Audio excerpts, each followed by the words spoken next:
नई दुल्हन की दहशत। शीतल की शादी बड़ी धूमधाम से गांव के सबसे अमीर और प्रतिष्ठित परिवार में हुई थी। उसका पति आकाश शहर का एक सफल व्यापारी था।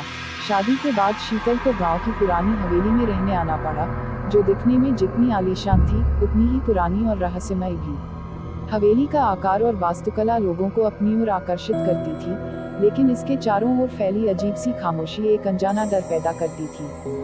गांव के लोग इस हवेली के बारे में तरह तरह की बातें करते थे। कुछ कहते कि हवेली में भूत प्रेत रहते हैं, तो कुछ इसे महज अफवाह मानते थे। शीतल इन कहानियों से बेखबर थी और अपने नए जीवन की शुरुआत में खुश थी। शादी के बाद पहले कुछ दिन शीतल के लिए नए माहौल और परिवार के साथ सामंजस्य बिठाने में बीते। हवेली में उसका स्वागत बहुत अच्छे से किया गया था और परिवार के सभी सदस्य उससे प्रेमपूर्वक व्यवहार करते थे। पर हवेली का माहौल हमेशा उसे असहज महसूस कराता था। हवेली के नौकर चाकर भी ज्यादा बातें नहीं करते थे और उनकी आंखों में एक अजीब सा डर झलकता था। हवेली के तीसरे माले पर जाने की सख्त मनाही थी। शीतल ने जब इस बारे में आकाश से पूछा, तो उसने कहा, वो हिस्सा बहुत पुराना और खतरनाक है, इसलिए हम वहाँ किसी को जाने नहीं देते। लेकिन शीतल का मन वहाँ जाने की तरफ खींचता रहता था। रात को हवेली और भी डरावनी लगने लगती थी। पहले कुछ दिनों में शीतल ने ध्यान नहीं दिया, लेकिन धीरे धीरे उसे अजीब अजीब आवाजें सुनाई देने लगी। कभी दरवाजों के अपने आप खुलने बंद होने की आवाज, तो कभी किसी के चलने की आहट। उसे महसूस होने लगा कि जैसे कोई उसे देख रहा है, कोई उसकी हर गतिविधि पर नजर रख रहा है। शीतल ने यह बात आकाश से साझा की, लेकिन उसने इसे हंसी में टाल दिया। तुम्हें वहम हो रहा है शीतल, ये हवेली पुरानी है, यहाँ ऐसी आवाजें आना सामान्य बात है। लेकिन शीतल के मन में डर गहराता जा रहा था। एक रात जब आकाश काम के सिलसिले में शहर गया हुआ था, शीतल अकेली सो रही थी। आधी रात के करीब उसे किसी के रोने की आवाज सुनाई दी। आवाज इतनी दर्दनाक थी कि उसका दिल बैठ गया। वह हिम्मत जुटाकर कमरे से बाहर निकली और आवाज का पीछा करने लगी। आवाज उसे हवेली के तीसरे माले की ओर ले जा रही थी। जैसे ही वह सीढ़ियों की ओर बढ़ी, एक नौकरनी मंगला अचानक उसके सामने आ गई। मंगला गांव की सबसे पुरानी और अनुभवशील महिला थी, जो इस हवेली में कई वर्षों से काम कर रही थी। मंगला ने शीतल को तीसरे माले की ओर जाते देख लिया था। उसने घबराते हुए शीतल से कहा, मालकिन, वहां मत जाए, वहां जाना ठीक नहीं है। शीतल ने पूछा, क्यों, ऐसा क्या है वहाँ? मंगला ने डरते हुए बताया, इस हवेली में आकाश की पहली पत्नी सुमन भी रहती थी। वह अचानक एक दिन गायब हो गई। कोई नहीं जानता कि उसके साथ क्या हुआ, लेकिन कहते हैं कि उसकी आत्मा इस हवेली में भटकती है। वह आज भी यहाँ है और नई दुल्हनों से नफरत करती है। शीतल के पैरों तले जमीन खिसक गई। उसे यकीन नहीं हो रहा था कि आकाश की पहली पत्नी के बारे में उसने कभी कुछ नहीं सुना। उसने मंगला से और जानकारी मांगी, लेकिन मंगला ने उसे सिर्फ चेतावनी दी और वहां से चली गई। शीतल के मन में सवालों का बवंडर उठ चुका था।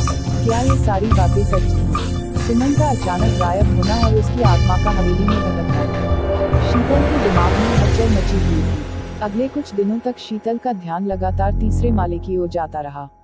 उसे वहां से लगातार अजीब आवाजें आती रहती और एक दिन उसने ठान लिया कि वह इस रहस्य से पर्दा उठाकर ही रहेगी। एक शाम जब आकाश घर पर नहीं था, शीतल ने हिम्मत करके तीसरे माले पर जाने का फैसला किया। वह धीरे धीरे सीढ़ियां चढ़ती हुई ऊपर पहुंची। तीसरे माले पर पहुंचते ही एक अजीब सी ठंडक महसूस हुई।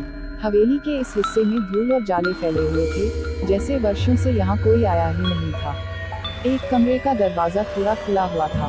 शीतल ने धड़कते दिल से दरवाजा खोला, तो उसके सामने एक पुरानी अलमारी और कुछ टूटे फूटे फर्नीचर थे। अलमारी के एक कोने में एक पुरानी किताब रखी हुई थी। शीतल ने वह किताब उठाई और पढ़ने लगी।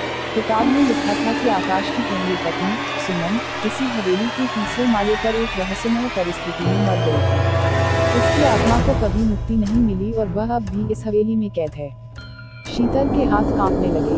अचानक उसे महसूस हुआ कि कमरे में कोई और भी है। उसने धीरे धीरे पीछे मुड़कर देखा, तो उसकी सांसें थम गईं। सामने सुमन की आत्मा खड़ी थी। उसका चेहरा विकृत, आंखें गहरी काली और बाल बिखरे हुए थे। उसकी आंखों में नफरत और दर्द की एक अजीब सी चमक थी। सुमन की आत्मा धीरे धीरे शीतल की ओर बढ़ने लगी। उसने ठंडी आवाज में कहा, तुमने मेरी जगह ले ली, अब तुम्हारी बारी है। शीतल की चीख हवेली में गूंज उठी। वह भागने की कोशिश कर रही थी, लेकिन उसके पैर जैसे जमीन में जकड़ गए थे। तभी अचानक आकाश वहां आ गया। शीतल को राहत की उम्मीद थी, लेकिन आकाश की आंखों में कोई डर नहीं था, बल्कि एक अजीब सी सर्द चमक थी। आकाश ने गंभीर आवाज में कहा, तुमने तीसरे माले पर आने की हिम्मत की, शीतल। अब तुम भी इस हवेली का हिस्सा बन जाओगी, जैसे सुमन बनी थी। शीतल की समझ में कुछ नहीं आ रहा था। उसने आकाश से बचने की कोशिश की, लेकिन सुमन की आत्मा ने उसे जकड़ लिया। उसकी चीखें हवेली की दीवारों में समा गईं। उस रात के बाद शीतल भी इस हवेली का हिस्सा बन गई, और उसकी कहानी भी सुमन की कहानी की तरह रहस्य बनकर रह गई। गांव वालों का कहना है कि उस दिन के बाद से हवेली में किसी नए दुल्हन की चीखें सुनी जाने लगी। अब जो भी नई दुल्हन इस हवेली में आती है, वह कभी वहां से बाहर नहीं जा पाती। हवेली की तीसरी मंजिल का रहस्य हर दुल्हन की वहशत का प्रतीक बन चुका है।